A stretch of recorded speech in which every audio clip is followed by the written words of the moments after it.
Berjumpa kembali para mitra dan sobat semua dengan kami. Saya Arif Sugeng dan kali ini kita menghadirkan narasumber yang ini teman lama saya dari Universitas Negeri Semarang, Bapak Dr. Burhan. Jadi hari ini kita akan membicarakan tentang UNES Giat. Tapi sebelum itu mungkin perlu kami sampaikan bahwa rumah layak huni dan permukiman sehat tidak bisa dicapai oleh salah satu pihak saja. Tidak hanya bisa dilaksanakan oleh pemerintah saja, bahkan tidak bisa. Membutuhkan banyak kolaborasi dengan para mitra, seluruh stakeholders yang berkepentingan. Salah satunya adalah dengan dunia perguruan tinggi, yang salah satunya kita sudah bermitra dengan Universitas Negeri Semarang melalui UNES Giatnya. Ya, secara umum UNES Giat ini kegiatan KKN, gitu. Kuliah kerja nyata. Betul. Jadi ini kemitraan yang luar biasa yang kita bangun benar-benar dari nol ya Pak Burhan ya. Jadi istilahnya dari benar-benar tidak tahu mau ngapain. Terus kita berproses lah, bagaimana ini berproses, terus apa itu UNES Giat. Nah, nanti Pak Burhan akan menjelaskan terkait dengan kok bisa bermitra dengan Prahkim gitu kan, juga gitu kan. Nah, mungkin itu Pak Burhan sebagai awalan. Sebelumnya dengan sapaan yang tadi disampaikan Pak Arif, kami pertama-tama mengucap salam bertemu kembali di tahun 2023. Iya, betul. Ya, kebetulan tahun 2023 merupakan tahun ketiga setelah kita atau Universitas Negeri Semarang bekerja sama dengan Disperhakim. Di awal memang program KKN tematik dengan sinergi berbagai mitra, bahkan tidak hanya mitra dari dinas, bahkan kementerian juga pernah kita lakukan, sehingga di tahun 2021 ya, Pak Arif sendiri juga pada saat itu kita bersama-sama melakukan satu pencanangan kerjasama untuk menyengkuyung kaitannya dengan KKN tematik. Namun sesuai dengan peraturan kementerian yang dikeluarkan pada tahun 2021 nomor 74, di kementerian kita diharapkan melakukan satu program yang cukup representatif untuk kita lakukan dan bisa dilakukan juga oleh mahasiswa, yaitu Merdeka Belajar Kampus Merdeka. Nah, berdasarkan itu akhirnya UNES membuat program unggulan, yaitu yang disebut dengan UNES Giat. Nah, apa sih UNES Giat itu sendiri? Tidak jauh dengan apa yang sudah pernah kita lakukan, memberikan wadah kepada mahasiswa untuk belajar secara langsung di masyarakat dan bahkan bersama dengan masyarakat. 2 poin yang kita ingin belajarkan kepada mahasiswa, yaitu yang pertama mengidentifikasi potensi. Ya, misalkan kita kerjasama dengan Disperhakim, kaitannya dengan rumah layak huni yang kita harus programkan dan selesaikan. Melalui pendampingan itu, mahasiswa tentunya dibelajarkan untuk semuanya berbasis data. Ya, dengan mengidentifikasi masyarakat mana yang memang betul-betul menjadi masyarakat yang akan dibantu, artinya sesuai dengan tepat sasarannya. Nah, jadi banyak belajar tentang mengidentifikasi. Kemudian yang kedua, menganalisis masalah. Jadi semuanya karena sumbernya pasti ada masalah, maka mahasiswa diharapkan belajar dan menganalisis masalah yang harus diselesaikan. Nah, itu intinya dengan bersama dengan masyarakat, mahasiswa mengabdikan sesuai dengan Tridharma perguruan tinggi. Ini Pak Arief yang bisa saya sampaikan kaitannya dengan giat itu sendiri. Berarti tujuan dari UNES giat sendiri dua tadi ya Pak ya? Jadi Bapak bersama masyarakat tadi ya? Jadi mengidentifikasi, kemudian memecahkan masalah yang ada di masyarakat berbasis data. Berbasis data. Oke, jadi cocok sekali dengan apa yang dilaksanakan melalui Prahkim ya? Iya Bapak. Oleh karena itu kami mengucapkan terima kasih ini atas kerjasama yang sudah dibangun sejak tahun 2021 dan ini masuk ke tahun yang ketiga. Itu Pak Arief yang bisa saya sampaikan. Jadi berdasarkan apa yang sudah kita laksanakan, sinergi antara Disprahkim mewakili pemerintah provinsi dan juga UNES giat itu apa yang terjadi Pak? Maksudnya poin apa sebenarnya yang sudah menurut Pak Burhan ini yang sudah tercapai atau belum tercapai gitu? Kalau dalam pelaksanaan UNES giat itu kita mengacu pada 5 pilar Bapak. Yang pilar pertama tentunya pilar pendidikan. Jadi kita banyak memberikan edukasi perubahan mindset pada masyarakat kaitannya dengan contoh misalkan tentang rumah layak huni itu yang seperti apa, mulai dari prasyarat rumah itu sendiri harus memenuhi syarat apa saja yang ada di situ. Kemudian yang kedua dengan edukasi masyarakat juga mendapatkan pencerahan melalui pendampingan secara langsung bersama dengan mahasiswa. Itu di pilar pendidikan. Kemudian yang kedua kaitannya dengan kesehatan. Jadi bidang yang kedua yang tidak kalah menariknya juga relevan dengan Disprahkim, itu kaitannya dengan tidak hanya rumah layak huni tapi juga lingkungan yang sehat. Ya, karena dengan lingkungan yang sehat itu masyarakat dalam kondisi kesehatannya terjamin, otomatis bisa bekerja secara produktif. Bidang yang berikutnya adalah bidang lingkungan. Jadi kesehatan lingkungan.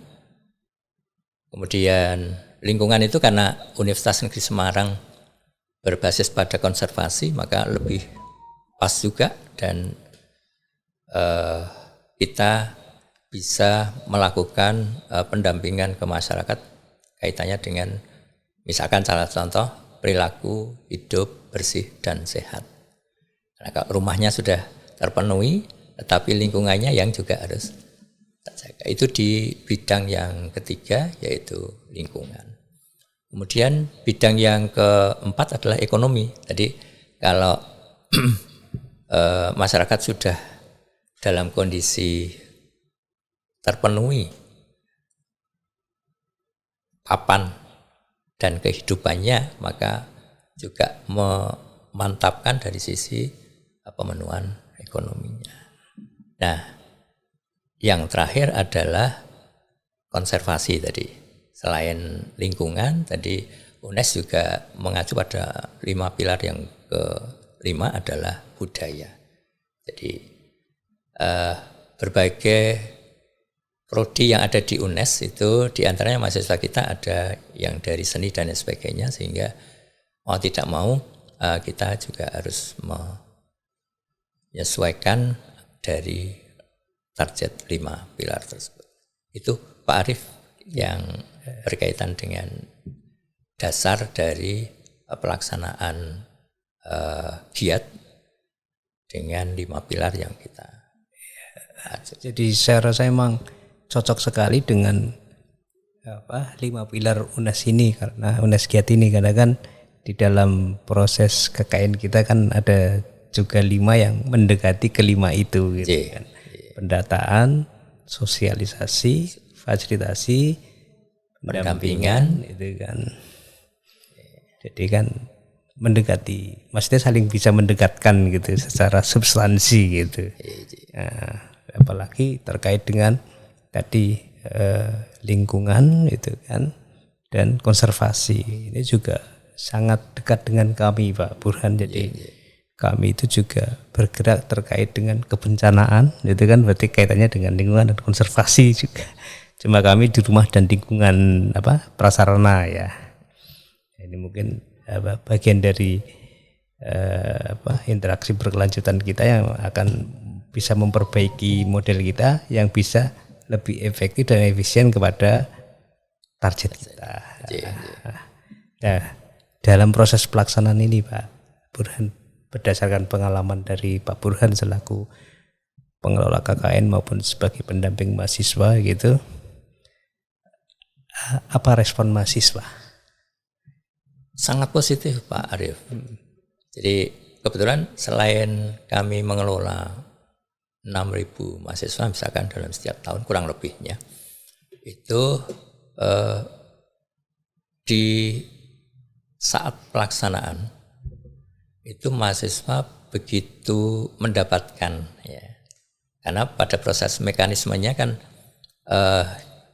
lokus-lokus itu sudah ditetapkan sebelumnya, kemudian tema-tematik itu sudah ditetapkan sebelumnya, sehingga mahasiswa pada saat sebelum terjun itu juga dilakukan pemberian pembekalan materi yang nanti menjadi bekal mahasiswa tersebut untuk turun ke lapangan, sehingga mereka pada saat melakukan di lapangan itu tidak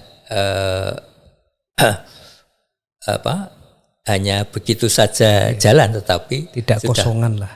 Tidak kosong dalam arti itu, maka dia punya bekal betul. Nah, sehingga dia merespon, bahkan sampai ada pendampingan dari pihak Disperagim waktu itu melakukan secara daring, karena tidak mungkin dari seluruh tempat ya, lokasi yang ditempati mahasiswa KKN itu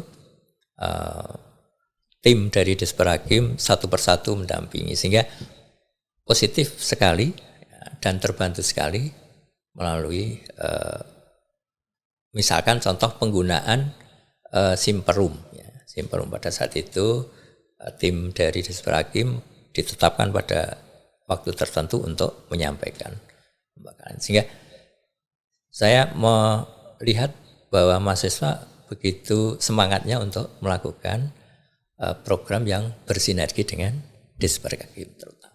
Iya, saya bertanya ini karena kan gini Pak, menggelitiknya itu kan UNES itu secara historis kesannya itu kan pendidikan guru. Secara historis walaupun berkembang gitu. Sehingga kan baru ngurusi wong terus ngurusi omah dan lingkungan itu kan pasti respon mahasiswa kan sangat menarik untuk kita kita jadikan telaah gitu kan. Makanya tadi saya tanyakan. Jadi tapi memang saya sebagai yang di Disperagim narahubung terkait dengan KKN itu juga merasakan betul bahwa pada saat kita melakukan pembekalan, temu teknik dan lain-lain itu, bahkan sampai di lapangan itu, mahasiswa itu mungkin merasakan rasa yang berbeda. Walaupun jane ya biasa saja. Omah dewi gitu kan juga biasa tuh Pak. Rumah tonggo, terus saluran, air minum itu kan ya biasa saja, tapi begitu ternyata bidang yang jauh dari bayangan dia kerjakan itu menjadi menarik, mungkin seperti itu ya. Jadi sering kita dengan masyarakat itu dan mahasiswa diskusinya jadi lebih heboh. Karena kan ini kelebihan dari teman-teman sobat UNES itu karena punya pendampingnya kan berlatar belakang pendidik ya. Jadi keunggulannya itu adalah ketika melakukan edukasi lebih menarik gitu kan. Nah, ini mungkin bagian dari kalau dari sisi kami Pak. Dari sisi kami kan dilihat dari metode mungkin ini. Yang lebih menarik lagi karena ada sinergi tersebut, ada tambahan ilmu yang diperoleh mahasiswa ini, dia punya modal yang kuat untuk bersama dengan masyarakat memberikan edukasi. Bahkan tidak hanya itu Pak Arief. Jadi pada saat mahasiswa itu kan karena pendidikan dia lebih banyak bersentuhan dengan pola, misalkan salah satunya pola hidup bersih dan sehat. Itu tidak hanya kepada orang tua, tetapi bahkan dimulai dari anak-anak itu. Ya, itu sehingga anak-anak itu sudah melek kaitannya dengan misalkan contoh rumah gitu, contoh rumah yang sehat itu seperti ini. Nah, sehingga nanti kalau menjadi orang tua dia sudah siap dengan itu. Jadi perubahan mindset itu tidak hanya ke orang tuanya tapi juga dari anak-anak sejak dini di situ. Ya, betul Pak. Jadi pengalaman kami selain KKN itu memang terkait dengan ODF misalnya, buang air besar sembarangan itu akan efektif kalau kita lakukan dari anak-anak, sehingga di sekolah dikasih tahu caranya dan lain-lain. Begitu pulang ke rumah dia mempraktekkan di rumah, sehingga menuntut orang tua untuk di rumah ada jamban.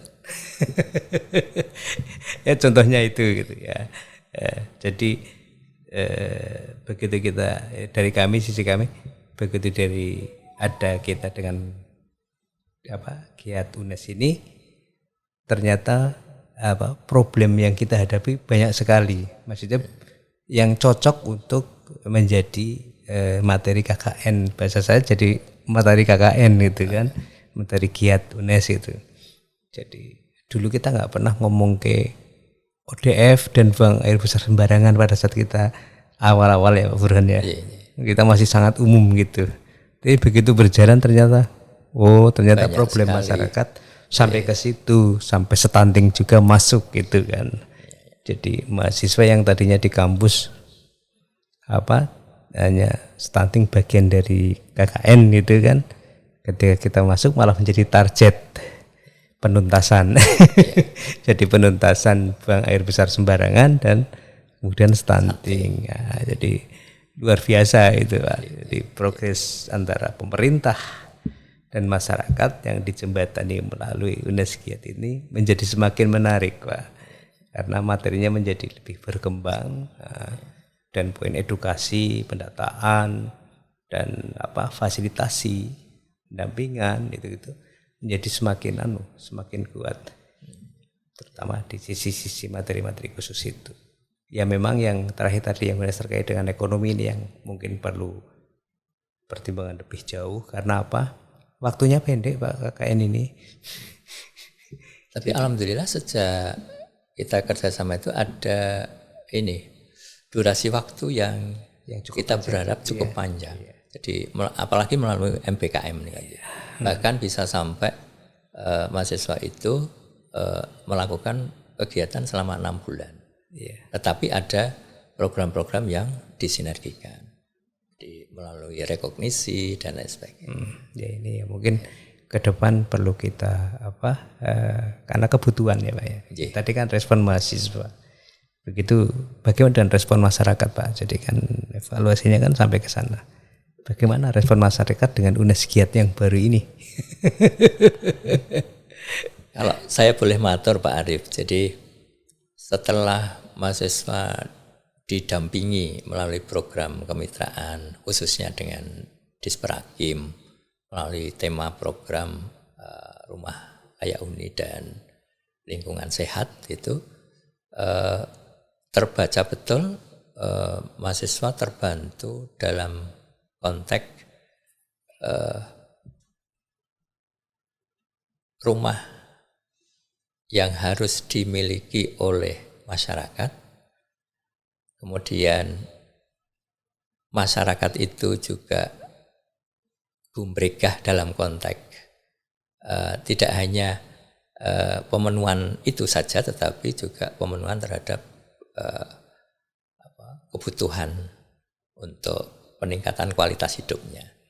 Sehingga melalui tema itu juga akhirnya muncul yang namanya program pemberdayaan ekonomi. Ya. Ada identifikasi yang dihasilkan oleh mahasiswa kaitannya dengan potensi yang bisa berkembang karena memang ada sumber daya alam yang muncul di situ. Nah, masyarakat itu diajak bersama dengan mahasiswa atas potensi tersebut mengembangkan satu produk. Ya dikatakan produk rumah tangga juga bisa, yang nanti bisa berkembang menjadi usaha kecil menengah UKM, dan bahkan bisa gayung bersambut sinergi dengan desa menjadikan BUMDes. Nah, itu juga sekarang lagi kita kembangkan di sana. Sehingga kalau di sisi yang lain sudah terpenuhi, tapi di sisi pemberdayaan ekonomi juga harus menggeliat. Sehingga persepsinya begini berarti ya Pak Burhan. Setelah rumah itu menjadi layak huni berkualitas, maka masyarakat ini beban terhadap rumah kan berkurang. Ya kan? Sehingga konsentrasinya bisa lebih kepada pengembangan diri, pengembangan ekonomi.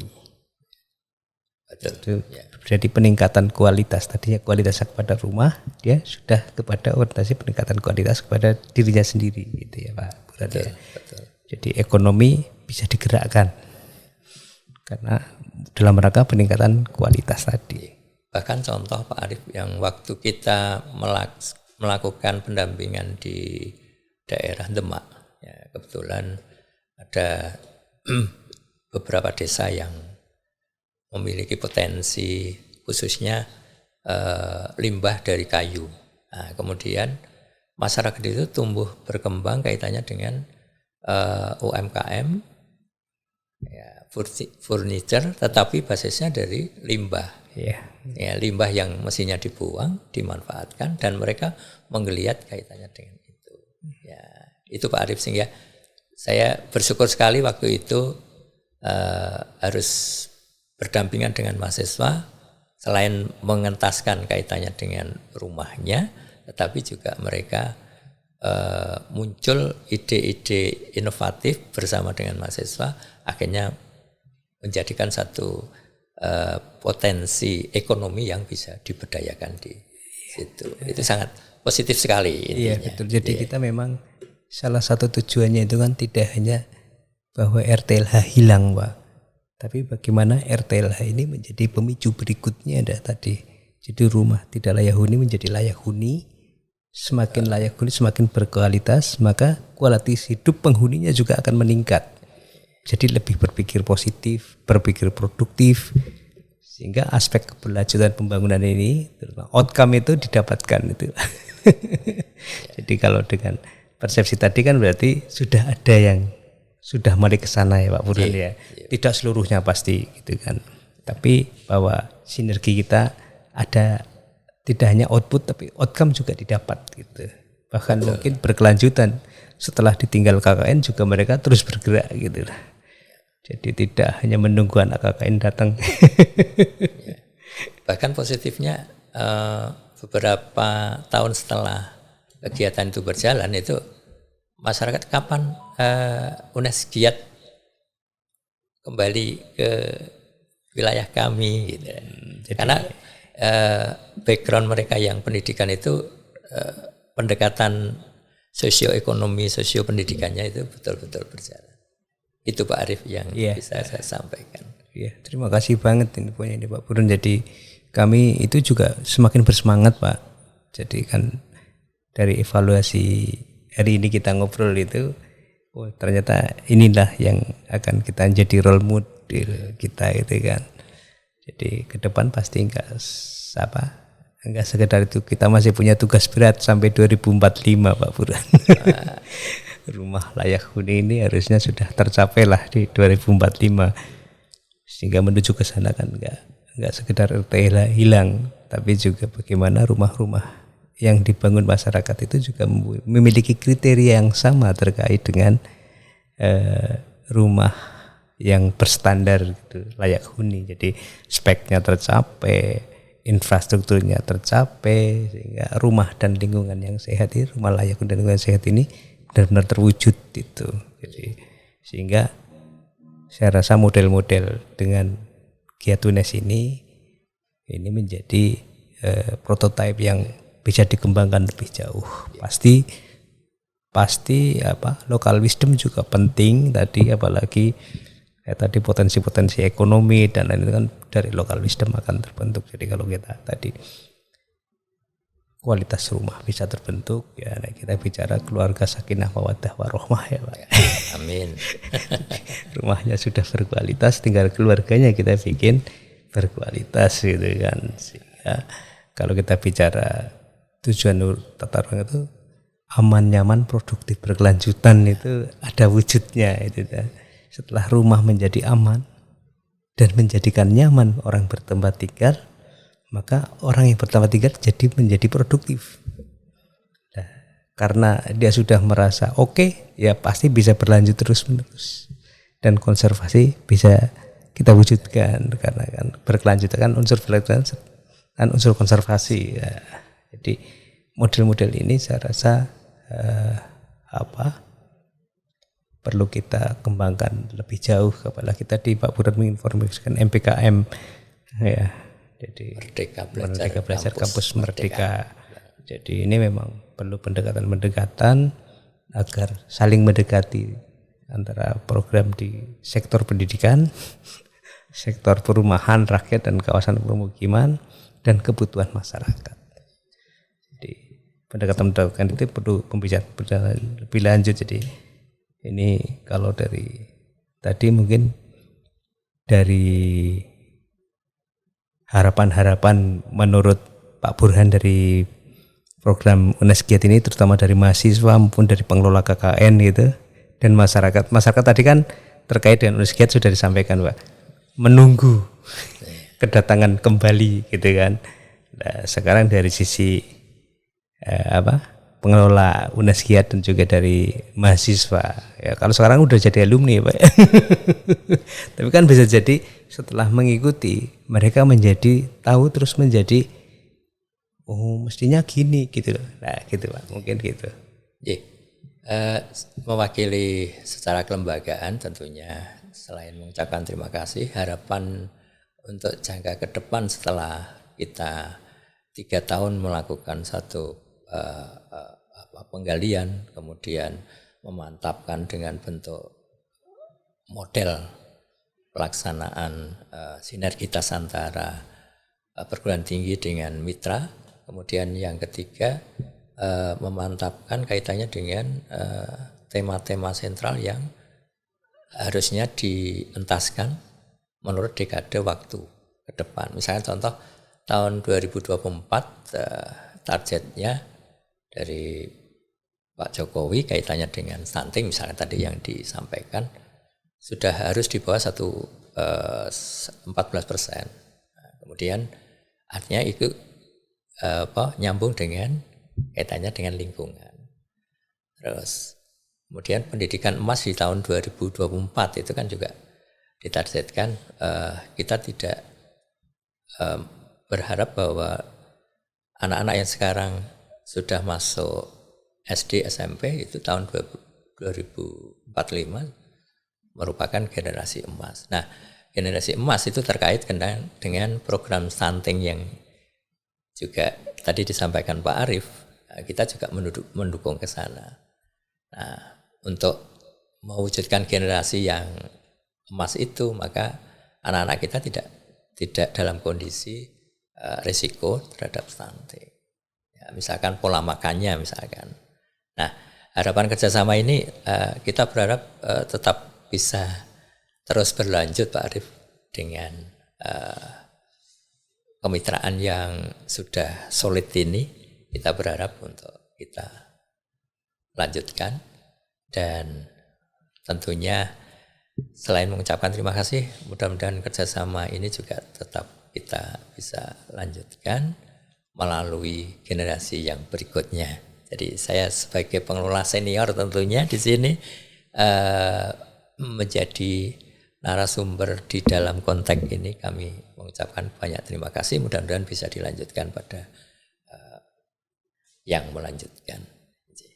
Saya kira itu Pak Arif. Selain ucapan terima kasih, pada pertemuan kali ini juga kami menyampaikan salam pada Bapak-bapak senior yang dulu sudah menjalin kerjasama, ya, termasuk Pak Arif ini yang menjadi motor pendorong, ya, untuk memberikan semangat kepada kami dan adik-adik mahasiswa. Sehingga UNES punya slogan yang mungkin selain tadi menyapa dengan sobat KKN, ya, sobat sekarang berubah, bersama sobat UNES Giat membangun Indonesia dari desa. Nah, itu yang selalu lekat dengan mahasiswa-mahasiswa kita dimanapun. Yeah. Saya kira itu Pak Arif yang bisa saya sampaikan. Pak Burhan, jadi berarti gayung bersambut, Pak Burhan, bahwa apa yang kita lakukan ini tidak sekedarnya, tapi merupakan langkah awal kita untuk bisa bermanfaat kita lebih jauh, lebih baik gitu kan, lebih jauh, lebih luas. Jadi kan kalau kemarin kita hanya mungkin UNES juga wilayahnya terbatas gitu ya, tidak seluruh Jawa Tengah bisa terjangkau dalam satu waktu, apalagi terbagi dengan berbagai jenis penugasan. Memang sobat Giat UNES ini luar biasa. Banyak sekali yang titip dari kementerian, dari kami provinsi. Perlu sinergi yang lebih luas dan jadi solid ke depan, saya rasa itu. Dan kami juga dari kemitraan kami juga kepingin meluas, Pak Burhan. Jadi mungkin tidak hanya UNES, tapi apa yang dilakukan kita dengan UNES ini adalah prototipe yang luar biasa. Amin. Ya, jadi bahwa nilai-nilai positif yang kita dapatkan bisa menjadi energi kita, menjadi suntikan untuk langkah-langkah berikutnya tadi. Ya, bahasa kita bermanfaat lebih banyak, bermanfaat lebih luas, dan bermartabat lebih tinggi, itu aja lah. Jadi prinsipnya bermanfaat tadi. Jadi UNES semakin bermanfaat, kita juga semakin bermanfaat. Mudah-mudahan menjadi melapangkan jalan kita pulang ya Pak Burhan ya. Amin. Amin. Ini kayaknya kalau ngobrol terus asik Pak Burhan. Tapi durasi itu nerak dibatasi ya bablas terus. Kami juga Pak Burhan sangat berterima kasih dengan Giat UNES melalui KKN tematik versi kita. Dan tentunya kami juga mohon maaf jika selama ini mungkin kesannya kayak kita sama-sama terburu-buru ya Pak Burhan ya, karena bergerak perubahan misalnya lokasi, jadwal gitu kan, sering berubah. Jadi sering pembekalannya telat itu, atau pembekalannya kedisian itu gitu kan ya. Itu contoh-contoh yang pernak-pernik kita di lapangan, tapi semua demi kita bisa melaksanakan tugas lebih baik gitu. Saya rasa niatnya niat baik gitu. Jadi terima kasih untuk UNES sebagai pionir. Amin. Dan manfaat lebih besar untuk jadi pembangunan di negara kita. Jadi tadi terkait dengan membangun Indonesia dari desa gitu, luar biasa. Nah, jadi itu perlu dikembangkan bareng-bareng, Pak. Insyaallah. Karena kami juga bergerak dari desa. Jadi kami banyak mengurusi masyarakat desa, walaupun urusan kami sebenarnya seluruhnya. Memang ya sebagai pionir tadi kita baru bisa melaksanakan dari desa secara langsung, untuk yang lainnya belum, tapi ke depan kita juga meluas sampai ke seluruh wilayah Provinsi Jawa Tengah. Dari seluruh aspek, dari seluruh wilayah terkait dengan rumah layak huni dan lingkungan sehat itu. Saya rasa itu pertemuan kali ini kita ngobrolnya asik dan saya rasa temanya asik dan akan semakin asik ke depan dengan giat UNES dan mungkin giat-giat yang lain dari perguruan tinggi yang lain gitu. Dan tidak hanya KKN Pak, kita berharap lebih banyak lagi. Di 7 kegiatan di MPKM Bapak. Ya. Magang, ada giat, ada MSIB, magang bersertifikat. Barangkali kan teman-teman prodi-prodi tertentu itu kan juga membutuhkan mitra seperti Disprakim ini, kaitannya dengan geografi, mahasiswa hukum gitu, untuk hal itu. Iya. Ya, matur nuwun sekali lagi. Ya mudah-mudahan pertemuan ini membawa manfaat baik untuk UNES dan Disprakim khususnya. Matur nuwun. Sampai ketemu lagi di pertemuan yang lain. Terima kasih Pak Burhan, terutama manfaat sebesar-besar untuk masyarakat kita ya. Saya rasa itu para mitra dan sobat semua, demikian tadi perbincangan kita terkait dengan giat UNES ya, dengan narasumber Pak Dr. Burhan, senior di pengelolaan KKN, dosen senior juga di Universitas Negeri Semarang. Jadi sampai jumpa kembali dengan kami, dengan tema yang berbeda, mungkin dengan orang yang berbeda, tapi tetap semangatnya sama, membangun Indonesia. Itu aja, menjadi lebih baik dan pasti lebih sejahtera. Itu saja, terima kasih. Assalamualaikum warahmatullahi wabarakatuh. Waalaikumsalam warahmatullahi wabarakatuh.